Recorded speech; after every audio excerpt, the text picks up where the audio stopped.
enfim, chegamos à sexta e última temporada de Lost. Eu sou o Davi Garcia. Eu sou Juliana Ramanzini. Nós somos o duo de Lost nessa série especial de podcasts dedicados ao final de Lost, né? Ou melhor, aos 10 anos do fim de Lost, né? A gente tá fazendo uma série aqui, a gente fez um podcast só sobre o episódio piloto, depois a gente fez um podcast para cada temporada, a gente discutiu ou rediscutiu a série, né? Nessa trajetória toda que ela teve de 6 temporadas, está chegando aqui no penúltimo programa dessa série, porque a gente vai fazer mais um depois, uma espécie de epílogo, né? Para falar da série como um todo, né? E lembrar de mais alguns detalhes que a gente possa ter deixado passar ao longo desse podcast aqui. Mas esse programa vai ser sobre a última temporada, sobre a 6ª temporada, a temporada que introduziu o elemento novo, né? Um elemento que a gente só foi descobrir realmente o que ele significava no finalzinho já da temporada e que trouxe assim, uma trama na ilha que foi decepcionante, né? Eu lembro que eu tento sempre comparar com o que eu senti na época, e eu me lembro que na época era na minha cabeça um nó, porque a sensação que eu tinha é que realmente aqueles flash sideways, né, seria uma realidade alternativa se o plano tivesse dado certo. O plano da Juliet, né, explodir lá. Lembrando, né, a 5ª temporada termina com esse gancho dela. A ideia era explodir, né, onde seria... Detonar aquela bomba. Detonar, onde seria a Cisne. A Juliet acaba sendo, né, puxada para dentro do buraco e acaba na mão mesmo explodindo a bomba atômica, né. Quer dizer, a gente acha que ela explodiu, né. Aí a gente vê a gente já começa a temporada vendo o pessoal dentro do avião, mas de um jeito diferente. Porque era estranho exatamente por isso. Era uma realidade alternativa, mas que não tinha 100% relação com a realidade que a gente via nos personagens embarcando no avião, entendeu? Do passado deles, né? Exatamente, tinha alguma coisa muito estranha, entendeu? Não era a mesma coisa. E a gente vai descobrindo isso ao longo da temporada, né? Ainda que a gente não consiga exatamente entender o que significa aquilo. Eu me lembro que já tinha passado, sei lá, uma meia hora, 40 minutos do episódio final e eu ainda não tinha entendido o que eram os tais flash sideways. Mas durante toda a temporada eu sempre tomei como uma realidade alternativa, né? Então, tipo, era o que teria acontecido se o plano tivesse dado certo, teoricamente. Mas o que a gente vê na ilha é que eles continuam lá, continua a trama rolando, e a gente vê muitas coisas que realmente agora, com esse distanciamento... eu sei que muita gente não gosta desses flash sideways e do final. Honestamente, eu gosto do flash sideways, eu gosto do final. Eu acho que hoje o que mais me desgosta é a história da ilha. Isso que eu ia falar, assim, revendo, né, a série acabou em 2010, né, a gente não viu mais nada de Lost desde 2010, a gente só foi revisitar a série como um todo agora, né, em 2020, para fazer essa série especial aqui de podcasts e de fato, né, esse distanciamento, ele te permite ter uma outra visão da coisa, né, sobre os eventos todos que culminam no final da série ali. E a 6ª temporada, pra mim, eu vou dizer que nessa revisitada que a gente tá dando aqui, a 6ª temporada como um todo é a que eu menos gosto. Embora eu goste muito dos flash sideways, acho que eles funcionam muito bem. E o final eu gosto. Eu gosto do final. Por que eu desgostei reassistindo? Porque eu acho que era uma história muito rica, cheia de elementos mitológicos importantes, cheia de informações. E o que acontece? A gente teve ali as temporadas, aquelas barrigas que a gente comentou, tudo claro, a gente sabe que é uma obra para TV aberta, tem influências de várias, né, coisas, e teve greve de roteirista. Guerra também. Então, assim, a gente sabe que isso tudo atrapalha um pouco o ritmo, mas eu acho que foi muito atropelado. Se a gente pensar em toda a informação que foi vomitada em cima da gente entre o começo da 5ª temporada até o final da 6ª, se tivesse tido tempo para aquilo ser construído com mais delicadeza, teria sido genial. A gente vai ver o episódio sobre o Homem de Preto, Jacob, na última temporada. É muito tarde, né? A gente vai ver a história do Alper na última temporada. Então, muita coisa que podia ter se desdobrado foi muito correria. E um episódio para contar toda a história daquele que a gente chamava na época de flashback da ilha, né? Que na verdade era a história do Jacob, do Homem de Preto. E também foi uma coisa meio assim, que tem algumas coisas meio sem pé nem cabeça. Ok, eu acho a história da ilha ser uma fonte de poder, de energia, sei lá o quê. Ser uma espécie de rolha, né? Uma rolha. Eles fazem isso de uma forma explícita, né, no episódio, né? Ser um centro vital, ok, é legal. De equilíbrio, de forças, né? De bem e do mal. A gente, desde o começo, sabia que a ilha era alguma coisa, era um personagem que era importante, que tinha alguma coisa por trás. Não desgosto desse desenrolar da história. O que eu desgosto é de como a história se desenrolou. Acho que foi tudo muito, muito apressado. E realmente o Loki ter morrido, realmente... Então isso tudo me frustrou, entendeu? Algumas decisões que eles tomam na trama da ilha, elas são frustrantes, eu acho, pro espectador, né? Porque a gente aprendeu a gostar de certos personagens, né? Embora, obviamente, soubesse ali sempre que eles tinham, né? A gente gosta daquele personagem e aí depois ele faz uma merda em algum episódio na frente que você questiona, mas esse cara é burro, hein? Por que ele fez isso? Por que ele age dessa forma? Não aprendeu ainda? Né? O Loki é esse maior exemplo, né? Claro. A trajetória dele na série inteira foi isso, né? De decisões erradas. Né? E aí você chega na última temporada lá com o desfecho da quinta, que a gente descobre que realmente o Loki estava morto, que aquele ali não era o Loki, era só o Homem de Preto usando o corpo do Loki como, né? O loophole dele, né? O atalho que ele encontrou para matar o Jacob finalmente. E o Loki vira o vilão da temporada final, né? O rosto do Loki vira o vilão. Ele personifica o vilão. Então isso, sabe, eu acho que foi uma decisão muito... E pra encerrar uma história que a gente viu um pedacinho num episódio. Exatamente. Então assim, era uma história que não era uma história familiar pra gente. Não foi uma história construída, né? Em que a gente teve tempo de ter... Porque ao longo desse episódio do Jacob e do Homem de Preto, você simpatiza muito mais com a história do Homem de Preto que com a do Jacob, porque ok, vale tudo então pra proteger a ilha, inclusive ser ruim, ser mal, porque é o que a mãe, a falsa mãe deles entendeu? Então assim, critica, diz que os outros são impuros, mas o que ela é, entendeu? Então assim, são aquelas hipocrisias, entendeu? Das histórias que a gente se questiona qual é o sentido disso. E foi como você falou, não seria um problema se isso tivesse sido desenvolvido um pouco antes. Não jogado. Esse episódio, ele é o antepenúltimo episódio da série. Então, assim, tudo bem, os conceitos dele ali, né, da mitologia por trás da figura do Jacob e tal, já vinham sendo discutidas ou indicadas ao longo da série, assim, mas eles só mostram, de fato, a origem daquilo quase os 40 do segundo tempo, né? Porque o que acontece? Jacob manipulou a história toda, entendeu? Então ele foi o personagem... a gente ficava sempre perguntando sobre a Dharma, sobre Hanso, sobre Charles Widmore, mas na verdade o personagem que manipulou a história toda foi o Jacob. E a gente só foi sentir mesmo o peso do Jacob no final. Então, assim, é isso que eu tô dizendo. O que foi preponderante para a história foi o que foi menos explorado.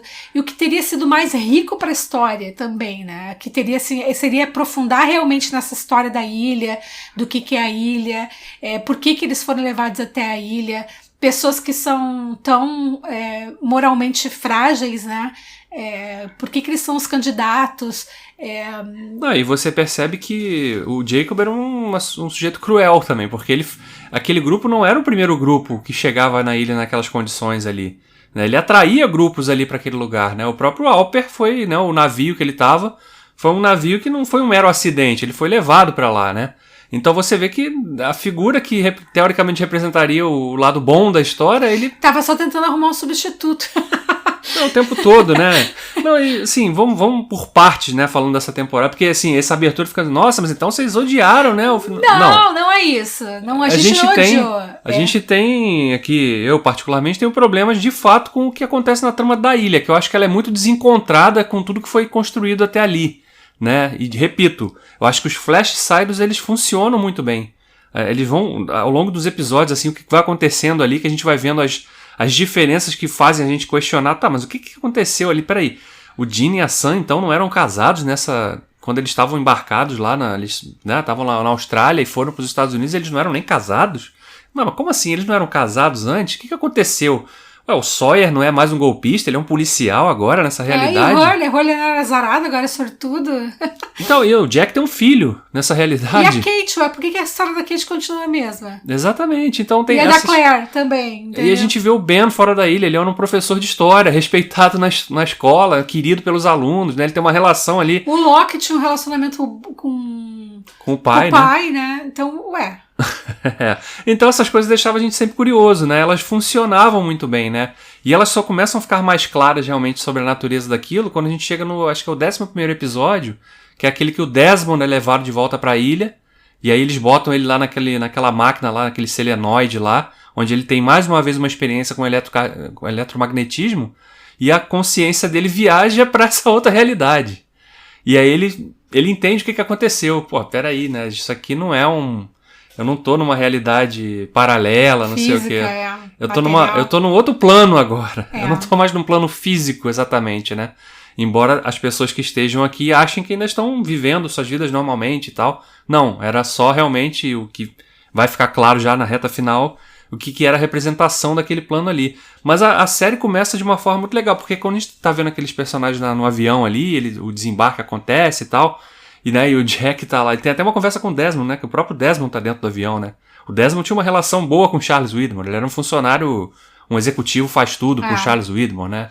Ele só acaba conhecendo a Penélope depois que ocorre esse episódio, o 11º episódio, que ele tem a questão da consciência, a chave da consciência dele naquele momento ali vira e ele percebe o que tá acontecendo.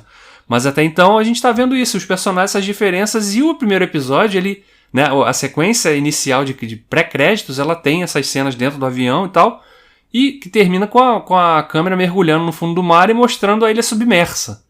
E aí você já fica, pô, isso é um jeito legal de começar a temporada, né? Então, peraí, eles ao mesmo tempo estão mostrando que aconteceu alguma coisa com a ilha, que a ilha afundou, ao mesmo tempo a gente está vendo esses caras fora dela, né, tendo vida, vivendo suas vidas ali como se nunca tivessem conhecido, mas ao mesmo tempo a gente está vendo a trama da ilha. O que aconteceu? Qual é a ligação disso tudo? Onde é que isso tudo se cruza, né? O que acontece, né? E aí eles começam a inventar, logo naquele início ali, aquela questão do templo, colocam um monte de personagem que nunca tinha aparecido sendo mencionado. Tipo assim, pra mim, um dos piores momentos da 6ª temporada e da série é o desfecho do Said. Pois é, o Said é um personagem que vira um zumbi na trama da ilha toda. Ele, sabe, é um personagem que, tipo, os caras, parece que os roteiristas falam assim, a gente não sabe mais o que fazer com ele. Então, ele vai virar um zumbi, vai seguir o falso Locke aí sem questionar, porque a vida dele realmente é aí, essa. Aí, no fim, ele vai mandar matar o Desmond, daí ele não mata, aí ele se sacrifica e morre o Said, morre o Jim, morre o Sam. Sabe, eu achei muito preguiçoso isso, tipo, não temos como contar essas histórias todas, né? Pois é. Se você for pensar, essa temporada é uma correria, né? É como se tudo estivesse passando em 2 dias. 2, 3 dias. 3 dias, sei lá. Então mata o Jacob, aí o Hurley vê o Jacob, aí vê o Michael. Fico até naquela... A relação do Hurley com o Jacob vira até uma coisa meio que Luke e Obi-Wan ali, né? Porque o Jacob meio que aparece assim pra dar uma... é por aqui, tem que fazer dos isso. Magos. Sabe? Fica ali, vai lá no farol, né? Leva o Jack lá, aí vai ver os nomes escritos lá, aí o Jack vai ver flashes da vida dele. Aí o Locke leva o Sawyer na caverna, né? Pra ver os nomes escritos. Gente, e aí nessa eles aproveitam pra ficar explicando os mistérios assim centrais da série, né? Ou pelo menos dar uma coisa assim. E, assim, algumas explicações eram totalmente desnecessárias. Explicar que os números eram a representação de cada um deles. Era uma lista. Cada um tinha um número na lista. E o número da pessoa na lista era um número. Sei lá, tava lá. Seu nome, você é o 4, você é o 8. 18. Você é o 16 aí. Você é o 42. Então, assim... A mesma coisa, você falou do encontro do Hurley com o Michael na floresta, né? Porque o Michael se sacrifica lá no final da 4ª temporada, né? Quando ele detona aquela... Ele fica postergando a detonação da bomba lá no cargueiro. E ele tá ali, ele virou uma alma penada na ilha. Então ele explica da onde veio os sussurros. Aqueles sussurros que a gente escuta lá desde o início da série, lá principalmente começaram a ficar mais presentes na 2ª temporada, né? Quando os personagens iam ali, aí começava a ouvir aquele... Aquilo eram as vozes das pessoas que estiveram na ilha e morreram e ficaram perdidas ali, viraram realmente almas penadas e ficavam sussurrando. E a gente floresta. até cogitava na época, né, que tipo, nesses saltos temporais seriam eles ouvindo eles mesmos. Pois é, assim. E seria muito mais interessante, né? A gente é num nível de complexidade até maior do que...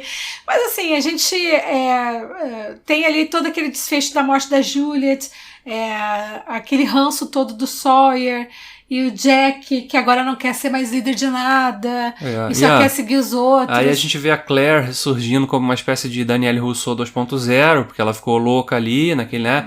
Achando que roubaram a criança dela, não sei o quê. Tá ali há 500 anos pra não saber que a criança não foi roubada, gente, sei lá. Então, assim, são coisas... A história dele foi muito preguiçosa mesmo, assim. Por outro lado, eu achei os Flash Sideways interessantes porque os personagens se cruzando... de forma... Eles se conhecendo de novo, né? Se conhecendo e, assim... resgatando, né? Essas coisas que... esses aprendizados que eles precisavam ter na vida... E se ajudando, né? A gente vê, inclusive, foi até uma oportunidade que aí, mérito dos roteiristas, de conseguir encaixar para que a gente pudesse ver os atores, os personagens que a gente conhecia, que eram queridos lá das primeiras temporadas e que foram morrendo ao longo da série, né? O Charlie reaparece, né? A gente vê lá a Shannon também reaparecendo depois também, o Boone também. Todos os personagens. A Ana Lúcia aparece, até tem um momento que é uma pista, né, que a gente não pescou na época, que o Desmond diz pro Hurley, não insiste porque ela ainda não tá pronta. Não tá pronta. A gente vê a Libby também, né, ressurgindo, né, que inclusive que faz o catalisador lá pro Hurley entender o que era. Então essas coisas, toda a relação que se constrói ali que é uma subversão da relação que tinha do Ben com o Locke, né? Uma relação realmente de amizade ali, né? O Locke vai dar aula na escola que o Ben já era professor de história. Ele era um cara respeitado e querido ali e tal. Ele acaba desenvolvendo uma relação paternal com a Alex, né? Que era uma aluna na escola, né? Então você vê certas inversões assim, ou rearranjos de relações que a gente viu que eram atribuladas naquele passado deles. E que nessa realidade elas tiveram outro caminho, outra alternativa, né? Elas passavam a funcionar de uma outra forma. A história do Locke com o Jack, né? O encontro deles no aeroporto. Sim. O Jack falando, né? Me dá uma chance de te ajudar, né? Eu vou te ajudar. E o Locke... E tem a inversão, inclusive, né? Depois que o Locke meio que deixa aquilo de lado e o Jack fala pra ele, eu queria que você tivesse acreditado em mim, né? Que eu podia te ajudar, né? Porque foi a frase que o Locke deixa pro Jack antes de morrer, né? Queria que você tivesse acreditado em mim, né? Então, assim, esse joguete com essas coisas, a inversão do significado dessas relações, assim, ela é muito legal. Ela é bem construída nos Flash Sideways, né? Ele realmente é um elemento que funciona bem. E, assim, a gente vai vendo que desde o início eles dão dicas, né? Porque os Flash Forwards e os Flash Blacks, eles eram sempre precedidos por aquele som característico, né? E aí que na sexta temporada, toda vez que a gente ia pro Flash Side, o som era diferente também. A transição da cena da ilha pro Flash Side era diferente. Então a gente já... Peraí, então... Né? Olha, o cara tá dizendo pra você, isso aqui não é exatamente... Que forma narrativa é essa? A gente não sabia, entendeu? Então aquilo, eu me lembro de... Durante o último episódio, tá lá no Twitter e fala, gente, eu continuo sem fazer ideia do que tá acontecendo. E o final, né? O final, quando eles revelam... Assim, eu acho que muita gente desgosta, porque sim, ele tem uma conotação religiosa, né?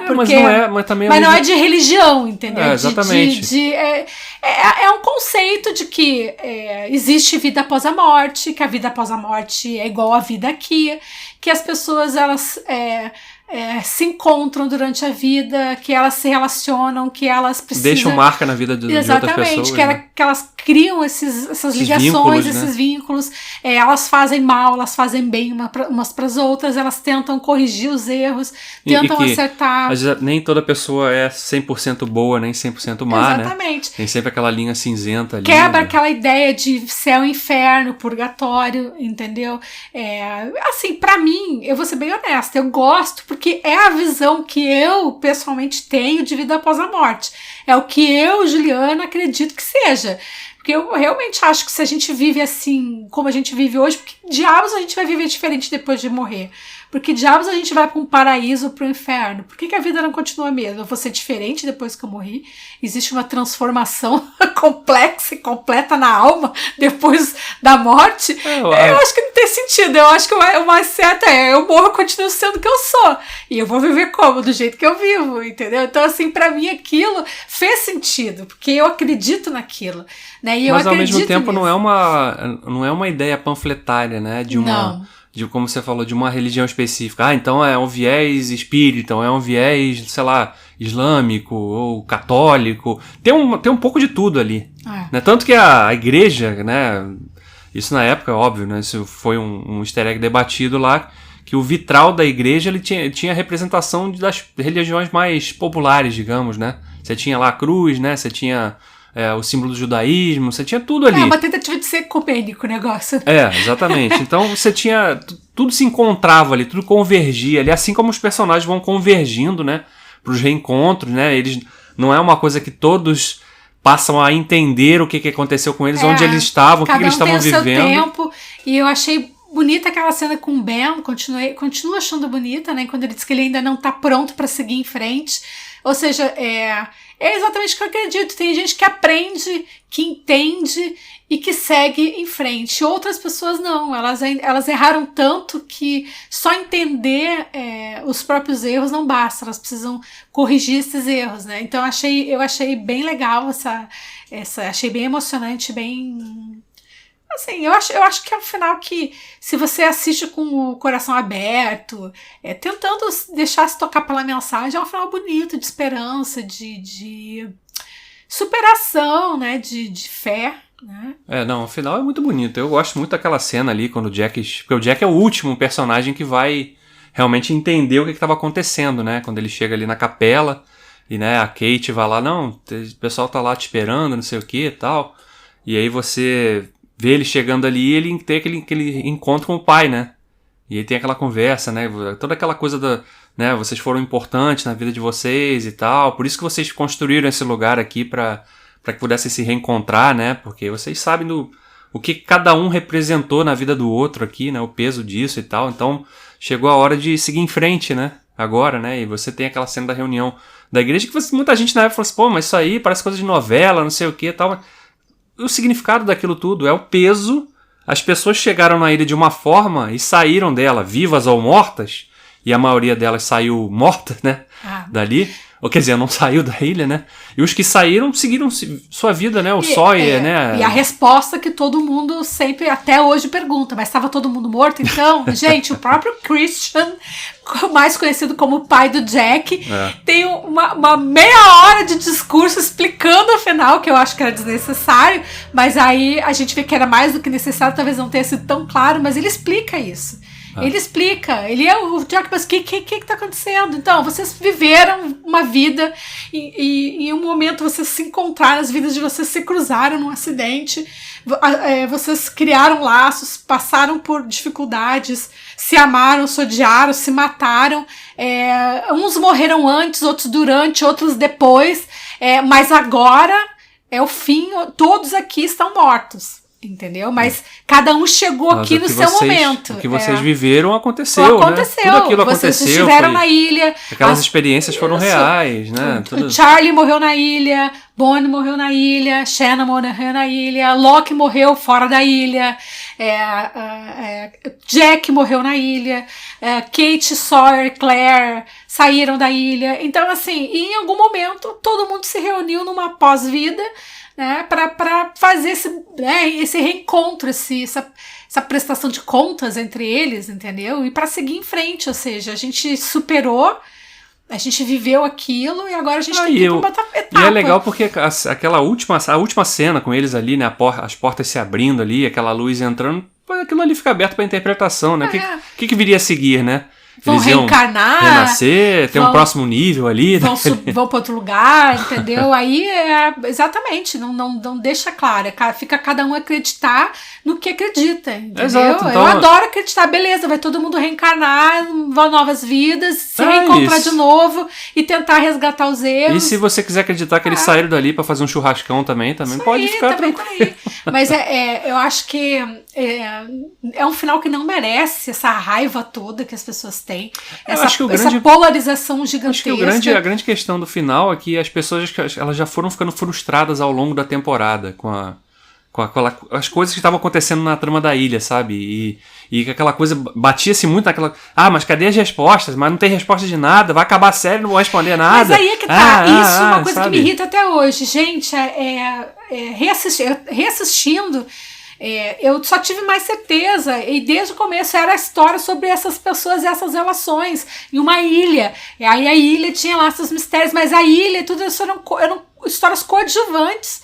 Esse mistério era pra dar graça, era o tempero, entendeu? Tipo assim, não era uma série de mistério, era um drama. É uma série com mistério. Com mistério, exatamente. E tem coisa, gente, que não era mistério, que é loucura da gente, que a gente inventava. A gente via um negócio e achava que aquilo tinha um significado. Mas aqueles hieroglifos, ninguém explicou. A gente não era pra explicar, era só decorativo, tava lá pra enfeitar a parede. A gente que ficava procurando pelo em ovo.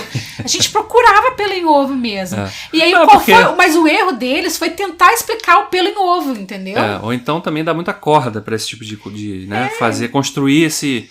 Ou tentar avançar demais, expandir demais certos mistérios, sendo que eles não tinham plano de dar uma resposta realmente eu acho 100% fechada. E a gente tem que parar com essa mania de achar que toda pergunta tem que ter uma resposta. A pergunta às vezes surge para te fazer pensar, né? Exatamente. Refletir sobre aquilo, né? Gente, um final em aberto, que não tem um final, é ruim? Não. Entendeu? Se ele te dá margem à discussão, interpretação, e você fica falando, o meu final de Sopranos, todo mundo, a gente tá revendo por isso, que é uma série icônica por isso, entendeu? Mas assim, a questão toda é um final que é diferente? Era inesperado? Era. Eu não imaginava em nenhum momento que fosse ter esse tipo de desfecho. Eu acho que na época eu não lembro de ter visto ninguém falando assim, o final vai caminhar pra isso, assim. Acho que ninguém conseguiu decifrar, assim. Não, até acho que vazou um ou outro, mas em si, essa cena, a gente sabia que tinha uma cena da igreja, sabia que tinha um caixão, mas a gente nunca imaginou que ia ter essa conotação. Mas eu continuo dizendo, avaliando assim no geral, engraçado, né? Que a quinta temporada ela foi muito interessante com aquela coisa das saltos temporais. A gente comentou isso, né, no podcast, né? Aliás, se você está ouvindo aqui e por acaso não ouviu os programas anteriores, ouça. Compartilha com seus amigos também para fazer parte com a gente dessa viagem de lembranças e de recordações da série. A quinta temporada ela trouxe elementos muito, muito legais, né? Pra não só a questão da viagem no tempo, de poder fazer... De mostrar o passado da ilha, da Dharma, né, aquelas coisas todas ali, e inserir alguns daqueles personagens que a gente gostava e conhecia já naquele ambiente. Ela trouxe esses elementos assim que foram realmente diferentes, mas que casaram, né? As coisas funcionavam bem ali, né, naquele contexto, né? E a sexta temporada realmente ela fica dividida demais, sabe? Os Flash Sideways são muito bons, a trama da ilha é muito trôpega. Né? Apesar de ter alguns momentos, né?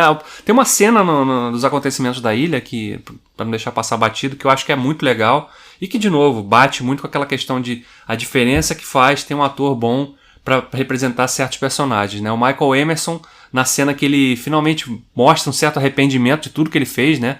Na cena da Ilana lá, né? Que ele até fala pra ela, não, pode atirar, né? Realmente, né? Eu joguei, botei a vida da minha filha em risco, eu joguei com ela, né? Ele mostrava ali um claro arrependimento naquele momento ali. Você vê que é um momento que você... agora o cara tá falando a verdade. Pela primeira vez eu sinto que ele está falando a verdade nesse tempo todo, desde que ele foi introduzido na série. Teve algumas coisinhas ali naquela trama da ilha que foram legais, mas... outras não foram, né? Assim, são coisas muito corridas. Eu citei a Claire, né? Muito jogada a forma como ela... também, O Said vira um zumbi, né? O Rose e Bernard eles desaparecem. E aí, simplesmente aparecem só pra... Eles estavam lá vivendo isolados ali, de boa. Nós e o Vincent, uma casa na praia e o cachorro. E aí tem aquela coisa do embate do Locke com o Jack, né? Depois que o Jacob... Aí o Jacob, que era um super misterioso, não aparecia pra ninguém... Nos 44 segundos do tempo ele resolve aparecer pra todo mundo. Aí todo mundo pode ver. Ah, não é mais só o Hurley que vê? Não, agora o Jack vê também, né? Todo mundo vê. O Ben vê, todo mundo vê. E aí ele, vou transferir aqui os meus poderes pra você, né, Jack? Bebe essa aguinha da garrafinha aqui, que agora você vai virar o guardião aqui da ilha e tal, não sei o quê. E aí a gente vê aquela coisa da sequência do embate dele com o Homem de Preto ali, que é um negócio muito ruim, sabe? É um negócio muito ruim de você colocar tudo bem. O Jack sempre teve um conflito com o Loki. Sim, mas era um conflito mais de ideias, não... De ideias, exatamente. De ponto de vista sobre as coisas e a vida. Como agir ali, né? Não uma questão de... agora você é o mal que vai ser liberado para o mundo aqui. Eu tenho que impedir que o mal seja liberado. Eu não sei que mal é esse, eu não entendi até hoje reassistindo. O cara só não queria mais morar ali, saco. Que saco, qual o problema? Deixa eu ir embora. O que ele fez de errado, entendeu? Ele só não queria aquela vida, entendeu? Pois então, é. assim, é aquela coisa de querer forçar uma analogia bíblica, alguma coisa assim. E aquilo não funciona. Na minha cabeça, exatamente isso. Não funciona essa polarização bem e mal. Ali da forma que ela é jogada, né? Não funcionou, entendeu? Porque o muito Jacob ele era tão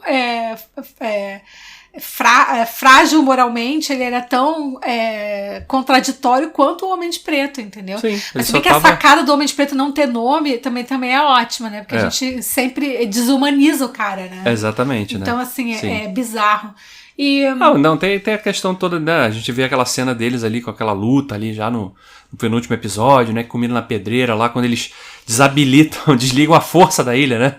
Que desligam a força da ilha, então o Homem de Preto ele não tem mais os poderes, né, sobrenaturais ali de virar fumaça, e ele vira um homem, né, ele tá realmente no corpo do Loki ali, um corpo humano, e que ele pode morrer, né, e é o que acontece quando ele luta com o Jack, não antes de dar uma facada no Jack. Mas quem mata ele é a Kate, né? Sim, mas né, antes ele dá uma ferida no Jack ali, que a gente vai vendo também ao longo dos flash sideways, o Jack sempre percebe uma cicatriz ali, né? Ele vai vendo aquilo. Uma coisa que eu achei bonita foi o final do Jack. Ele morrer da forma como começou, né? Ele no bambuzal. Você tem a questão toda que se fala muito, né? Fechou o ciclo, a construção no cinema de fazer uma rima visual, né? Que a série começa com ele caído no bambuzal, abrindo o olho, e termina com ele caído no bambuzal, fechando o olho. Mas aí quando o Vincent apareceu, eu me lembro que eu chorei pra caramba. O Vincent aparece ali pra fazer... Olha, se você que tava assistindo aqui não tava se segurando aí agora, você não se segura mais. Eu me lembro que a primeira vez que eu assisti, eu chorei pra caramba, porque tipo assim... Era o último episódio, tinha assim... porque pra gente era diferente, que a gente tinha uma relação muito, né... E a gente viveu isso intensamente, né? Durante anos, né? Os episódios 3 vezes. E era tipo, era o fim de uma era, era o fim de uma coisa que a gente gostava. Era o fim, né? Ia acabar. A gente sabia que ia acabar ali, né?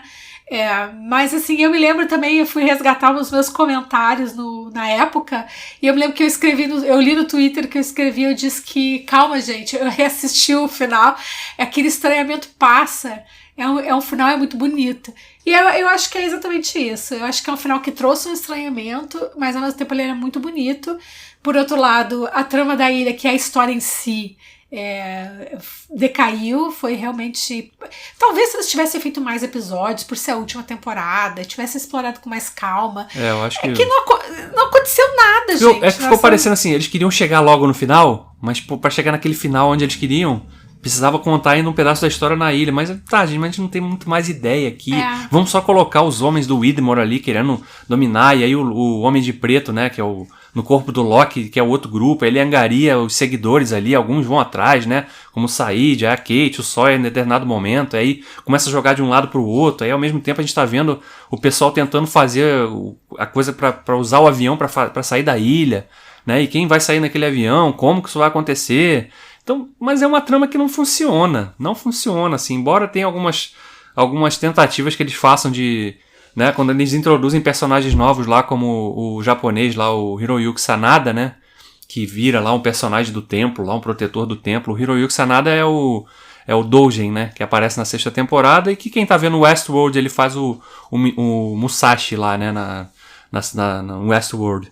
E ele aparece ali, é um personagem que ninguém nunca tinha falado, e ele ganha uma certa importância, mas aí também morre do nada, né? E aparece, ao mesmo tempo aparece no Flash Sideways. A gente ouve falar do templo temporadas que a gente ouve falar do templo, a gente já tinha visto por fora.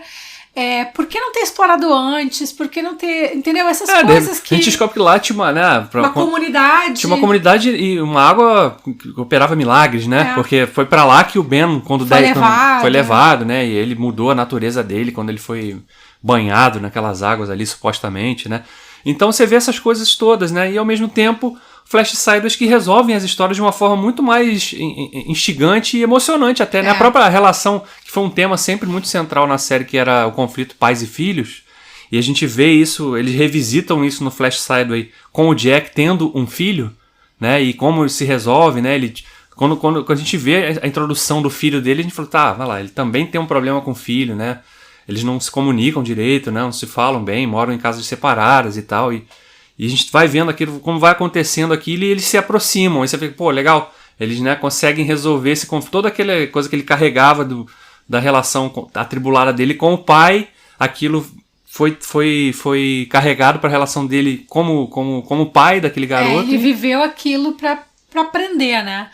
E aprender a deixar, né, rolar, né? Que é o que era o grande problema dele. E a gente vê todos os personagens ressurgindo, né? O Faraday ressurge lá também, né? A Eloise Hawking, todos eles ressurgem ali, né? E a história vai convergindo realmente para aquele reencontro ali que culmina na cena da igreja, né? Realmente e vai casando com o desfecho da trama da ilha, né? Quando a gente vê que aquele grupo ali conseguiu sair, né? O Sawyer, né, o Lapidus, né, o Miles conseguiram sair da ilha realmente naquela última cena que a gente vê o Jack lá prestes a morrer e vê que o avião conseguiu decolar e estava saindo daquele lugar ali finalmente, né? Então é um desfecho bonito que no geral ele funciona muito bem, né? Podia realmente o caminho que eles trilharam na trama da ilha podia ter sido mais bem pensado, mais bem desenhado ali. E eles tiveram tempo para fazer isso, né? Porque quando a gente discutiu isso, né, no podcast da terceira temporada, quando a gente falou, na terceira temporada começa de um jeito trôpego, porque eles ainda estavam discutindo naquela ocasião quanto tempo mais a série ia durar, e aí eles bateram o martelo que ia ter mais 3 temporadas, ou seja, eles tiveram possibilidade de planejar melhor aquele desfecho ali, o encaminhamento daquele desfecho ali. Mas apesar dos pesares, né, como a gente sempre falou e falamos isso naquela época também, e isso continua valendo hoje, 10 anos depois do fim, que a jornada toda vale muito a pena. Com certeza. Quando a gente terminou de assistir, acabou, poxa, deu um vazio. Porque Lost é uma série que dá pra maratonar, tipo a gente faz com séries, tipo a gente fica vendo Friends, fica vendo outras séries assim, dá vontade de reassistir, sabe? Agora que a gente dá vontade de ficar vendo o próximo episódio, de continuar. É uma série que você quer consumir ela toda. Ela tem esse poder, mesmo você sabendo o final. Por quê? Porque as histórias emocionam, tocam o coração, trazem mensagens, tem aventura, tem essa questão dos mistérios.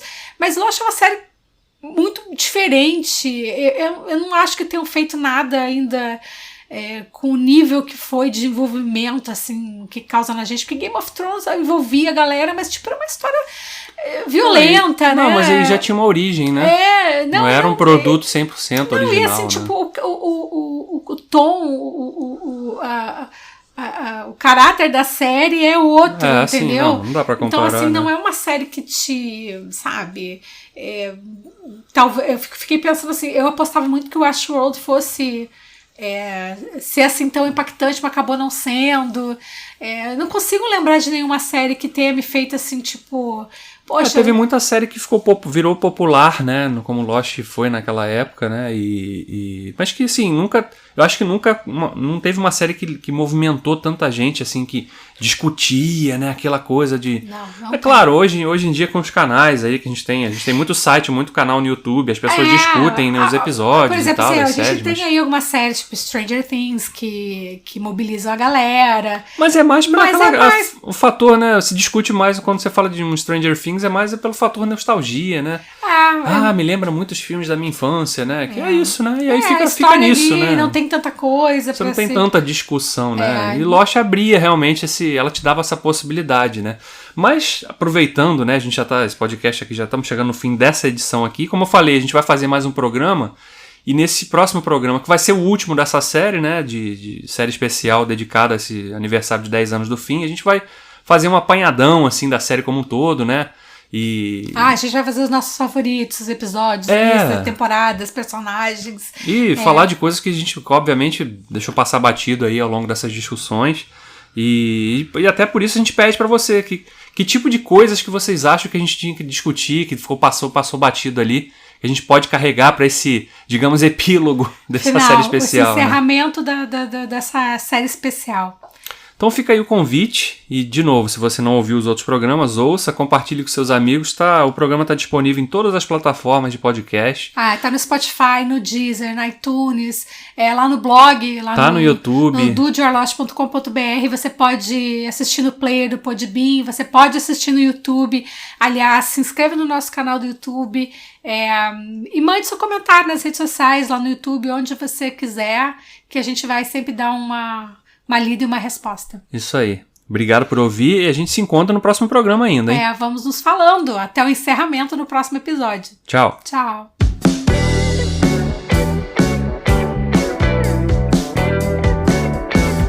Você acabou de ouvir o Dudecast, o podcast do blog Dude You Are Lost, que está disponível nas principais plataformas agregadoras de podcast. Procure o feed do nosso podcast no seu favorito e nos adicione para acompanhar os próximos episódios. Não deixe também de nos seguir nas redes sociais, no Twitter, Instagram e Facebook.